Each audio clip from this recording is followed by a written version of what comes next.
เมืองบนก็มีวันนั้นแน่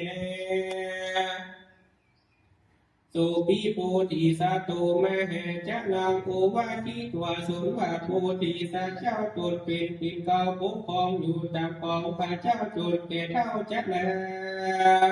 สั่งสอนเสนาเลยจะพญานับได้อยู่ได้พระสูตรตั้งหลายเผยวันหมู่กากันอยู่เวียนใจจุงวิทย์ไก่จักรากันแค่แย่พัน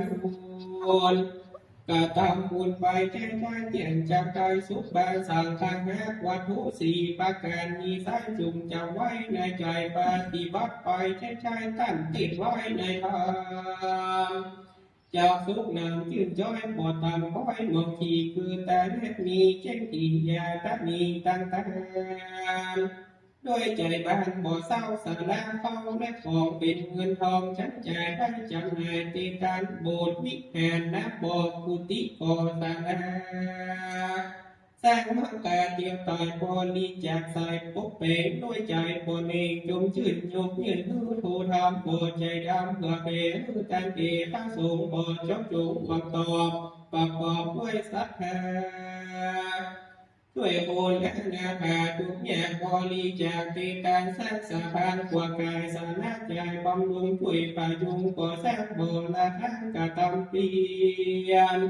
ช่วยโรงเรียนบ่อขาสายข้าวปลาเป็นกาจินตานกะถินข้าป่าบ่มีแน่การบุญช่วยมดหุ่นกะเพลงยังบ่มีเอาแอตั้งคิดแปดยึดต้นโบจิซ่อมปันไปโบว่าไปปันไปปันยืนมือกันยินเป็นอาจินบ่ขาดตั้งนักปราชญ์ไปการว่าเป็นสามขันธ์อาจารย์ข้อหนึ่งเลยแน่ปีแยกว่าแจข้อสองของมองกำปากผู้สุภาพเสียงสายปากกำดอยขาควายผู้ยุดน้อยจากการปากจากหวานผู้ถูกผู้กับผู้ปวดเป็นพบยังเยิงโบกระด้างเมียของข้างปวดหวานผู้จากการหือหวนผู้ถูกควนกังวลเป็นสุนทรปากป้องหมู่พี่น้องจุนเดียวจากหยอกเคี้ยวเสียงพรไฟพอพรจักจาง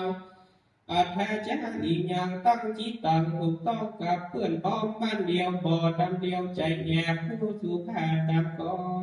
งบ่จงห้องว่าแกได้ตั้งแม่กำแกนเจ้าบ้านขอช่วยบ่และด้วยกำขอขึ้นพันหอประโยชน์บ่มีโทษกับภายถ้าตั้งตายแก่เพียงว่าดีแท้แน่สมานาตตาพอสีไฟบอกชี้เป็นกาถาถึงมียศถาเป็นใหญ่กองบ่ได้ถือตัวบ่มามัวอาจถึงเป็นปาใจสูง